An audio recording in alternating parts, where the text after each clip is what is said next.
Hey everybody, it's Mike with Monkey Fab and we're back. Not really sure where we left off at, but I can see where we left off at. We got the main bearings all checked out, and if I remember right, it goes 2.6 on, no, 2.3 on the front and back, 2.6 on number 3, I'm sorry, on number 2 and number 4, and on number 3 it was like 2.8. And our thrust is at 6 thou. I need to check that again though, just to be sure. And our crankshaft turns nice. See it turning nice. Hey chunky monkey. So yeah, nice turning crankshaft. That's good. That's a good thing. It's nice when crankshaft turns, but you don't want to overdo it. You don't want to be caught playing with your crank. It's not good. So yeah, let me check the thrust bearing real quick. So it's like 7 thou, which it's supposed to be, I think it's like between 3 and 8, and then like 6 is ideal.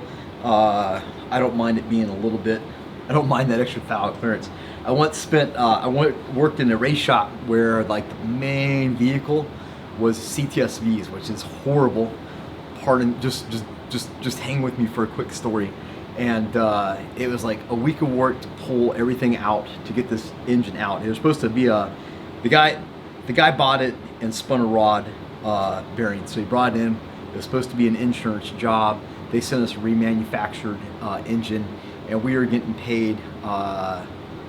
The boss was getting paid for replacing the block, or well, replacing the remanufactured the engines.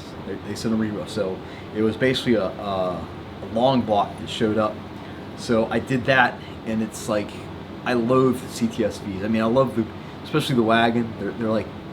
They're so beautiful and nice, but they're just like, there's no room in those things. They're so cramped and so tight in the engine bay working on those guys. So anyway, long story short, do all the work, throw it in there, and start the car up, and it runs for like 30 seconds, and then it just shuts off, and then it won't crank. And it was the thrust bearing, there was no clearance in it, and it just welded itself right to the crankshaft. And yeah, the whole thing was a nightmare. We ended up, I don't think the boss got reimbursed for any of that, and the guy was pissed, you know, because they just blame it on the shop. They don't really understand that you get a remanufactured engine from somebody, you're at the mercy of how well was it remanufactured, etc. And the whole thing was just like a really bad deal. Not to mention a lot of pain and a lot of suffering. So I've always had like trust issues with thrust. I've had thrust issues. Okay, so now that we know all of our clearances are good with the mains and the rods, what I'm going to do is hang a rod and a piston per bank, and then we're just going to check to see how you know, how much in the hole or out of the hole. Usually they'll stick out the hole a little bit, especially, you know, like this is a block that's been decked. So the I had my buddy polish this crankshaft for me, but they didn't actually get to the back sealing surface, and it's just rusted while it's been sitting around for a couple of years back here. And I mean, it's not rusted bad, but there's some spots on there that's just kind of like, I just feel like it might eat the sill up. I mean, you could fill it, and you know, if you can fill it over time, just run on that sill, maybe it'll eat it up. So what I got is some 2000 grit sandpaper, which I have used to wet sand on a stainless steel flange to take the like the real rough grit off of it. I mean, it's basically the equivalent of paper at this point. So we're just gonna kind of do like we would in a lathe and just kind of turn this guy right here.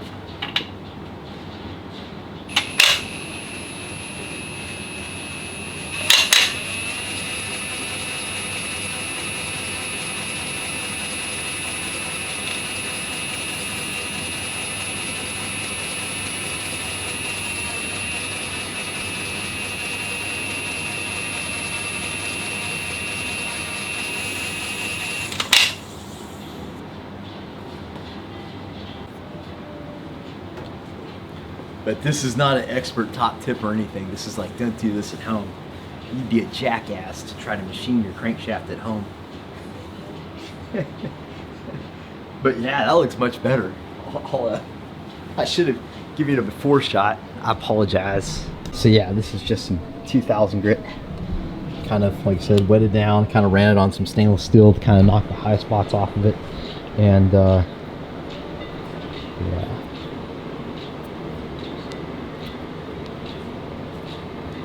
Before it was definitely pitted, but not pitted, but you could see little rust rings and stuff starting to accumulate on there. Now it's nice. It's nice and smooth.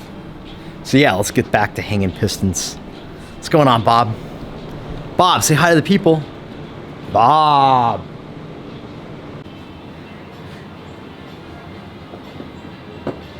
Okay, so we're gonna hang the pistons, like a couple pistons on our rods here. There's a couple things you got to keep in mind when we're doing this. Is we have to set them up correctly. On your rods, you have a chamfer. You guys see this big chamfer all the way around here, and on the other side there is no chamfer. So when these sit on the crankshaft rod journal, the chamfer goes to the outside. So they'll butt up against each other here, and then the chamfer will be on the outside. So that's one thing you have to, that differentiates this as it goes down the crankshaft. That chamfer just helps it guide the oil out, keep everything centered, keep stuff from rubbing. Then the other thing you got to keep in mind on your pistons is there's a dot. We all know about the dot. The dots point towards the dampener, the front of the engine, and then you got your valve reliefs, and those go towards the top of the cylinder. So just a couple things you got to keep in mind when you're hanging these to make sure that they're correct. All right, so we got the rods and the pistons in. There's no piston rings because this job's a lot harder if you're using the piston rings. Couple things quick. You know, it's all about orientation when you're putting this together in detail. I'm not going to pretend to be like the expert on this. I'm really not, and to be quite honest, a lot of steps. I text my smart friends and I say, hey, am I doing this right? So at least, hopefully I'm giving you guys good, valid information you can use at home, but I'm not the expert. So if you're watching this at home and you're like, oh, he's doing that wrong and that wrong, that's fine. I don't do this for a living. But so make sure your chamfers, these rods, they have serial numbers inscribed on the rod caps on both sides, and that's a quick way to check. The other thing to check is the chamfer. Make sure it's oriented so you don't get these caps flipped backwards. And like I usually just draw, which you should do is etch, but I usually just take a Sharpie and draw rod number 1, 2, 3, 4, 5, 6, 7, 8. And while you're here, you can do like a real quick preliminary check on your rod thrust clearance. It's supposed to be like, I think it's like 5 thou. I'll look it up because I won't really worry about this until I go into engine assembly. So I won't really, if I got this, I'm good. But it's one of those things you might be tempted to skip. And I've actually had, what happened was, I think what happened was like the tip of these journal, like maybe the rod fell. It was, you know, the crank was in a shop with other people's stuff, or maybe something's banged up, but it just pinged this edge by this machine part, and just kind of, when it smashed into it, it kind of kicked it over, and it would have been a problem had I not, you know, checked to make sure I had that clearance there. But we are, man, everything moves so nice. I'm really happy after all that struggling with the main bearings. Looks like everything is moving good. Now what I'm gonna do is I'm just gonna check the front and the back. So I'm doing like 1 and 7 and 2 and 8, and assuming that the stuff in between is on the same plane as that. You can check every one if it makes you happy. You could write it down on a Sharpie, make it look like it's really technical, but I'm not worried about it. I just want to make sure that how much they stick out or not stick out in the front and in the back. and that should give me my, you know, the average of that too will be my piston deck height, which I can use to calculate the compression ratio when it comes time for that, and also just to make sure I don't have any problems. So I don't want a piston that sticks out so far that it's, you know, past the compressed height of my head gasket and smacking into my cylinder head. You know, silly things happen, you know, especially on machine surfaces. You made a mistake decking the block, and you thought you were all good to go, and you know that thing's sticking out 20 thou, and you got a 20 thou compressed, compressed head gasket height, and when it heats up and things expand, you might be going a little tappy tap on your heads. So just good thing to check. What are you doing, Bob? You help? You gonna work the dial bridge for me, buddy? I'd appreciate that. I can use all the help I can get. So you set the dial bridge on your block.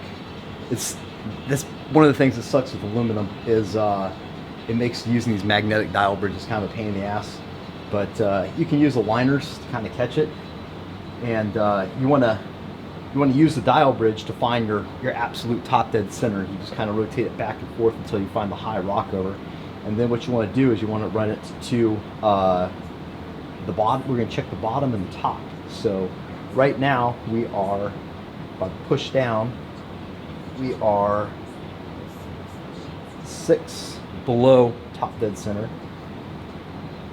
And I push the other way, and we are 7 above, did I say top dead center? 7 above the deck, so that you take the average of those two, and it's 1. So we got 1 thou above the deck surface.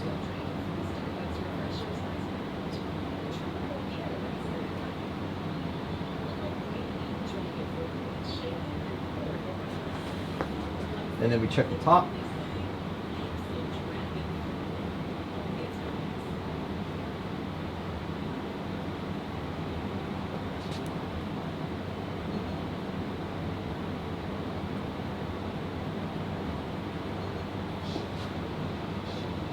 And that's 5, I think 5.5. And that is 7.5. So that is 5.5, 7.5. That's 2. So we are plus 1 there, and we are plus 2 there. And now we'll flip it over and check the other side. Okay, so we got the rockover on the first two, the front of the engine, and we're like +2 on the high over here, and we're like +4 on the high on the other side. You know, that's not that really unusual. And we're just gonna move them to the back, check the back. It should be cohesive, and that, you know, it shouldn't be wildly off. So we'll move back there and we'll check those guys.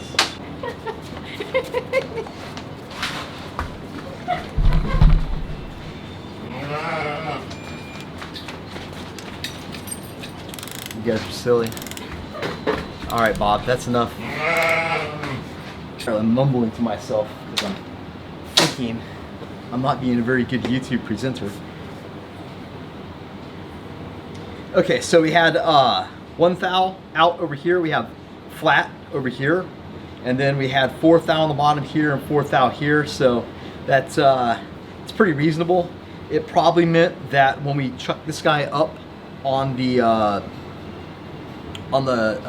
surface, the decking machine, that we probably had it tilted just a hair that way, although you run the dial indicator all over it and whatevs. But that, you can spend all day worrying about that. You really can, and I found that it really doesn't make that much of a difference. you just kind of run it. Now, if somebody's charging you to build engines, they'll probably disagree with me. But honestly, check it up. A flat surface is better than a warped, even surface. It's my theory. So you guys want to see what I'm doing? Would that be interesting? I don't know if it's interesting or not. All right, so the first thing we want to do is make sure that we're set. I usually add one preload, and then I set the dial to 0 on the block so that we know across here is flat, and we got a good surface to measure off of. And then we're going to bring our piston up, and we're just going to look for what's the highest reading we can get. So right, looks like about almost 2 thou, just shy of 2 thou. So we'll set it, it's about there. And then what we do is we just kick this guy to the bottom in. This around. Okay. And what we'll do is we'll put a pretty good amount of pressure on the piston, and we'll look. So right here we're -3, and we'll push it up, and we are +7. So the difference in -3 and 7 is 4. So that's 4 thou here. All right, so we checked the deck height of the pistons, and we know we got like a maximum of 6 thou on that side. On this side we got 4 thou. Not really big deal. We know our compressed height on our head gaskets is 30 thou, so that gives us pretty good, what they call quench, for this engine. I think that everything should go well. What I think I might do next is actually take the block out and pressure wash it, try to get all the shavings and stuff out of it. I have to install the cam bearings in this guy, and it's just easier to get to the journals without the cam bearings installed. So yeah, we'll be installing cam bearings and then mocking up the camshaft and the timing drive and oil pump and all that good stuff. So it's a fun process building engines, I do believe. And yeah, I could have done like a video where it was like, here's an engine and then there it is put together, but this is more like it's meant to be more like a vlog where this is just what I do on the day. So I hope you enjoy it. I know I always like watching engines being assembled and disassembled. So thanks for tuning in. Until next time, this is Mike from Monkey Fab and Bob, the Shop Sheep, signing out. Bob, you about that life?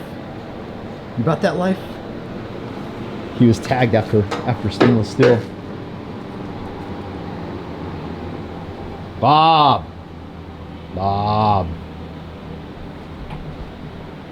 Bob. Bob. What do you think, Bob? Bob. You can eat my pants. What time is it, Bob?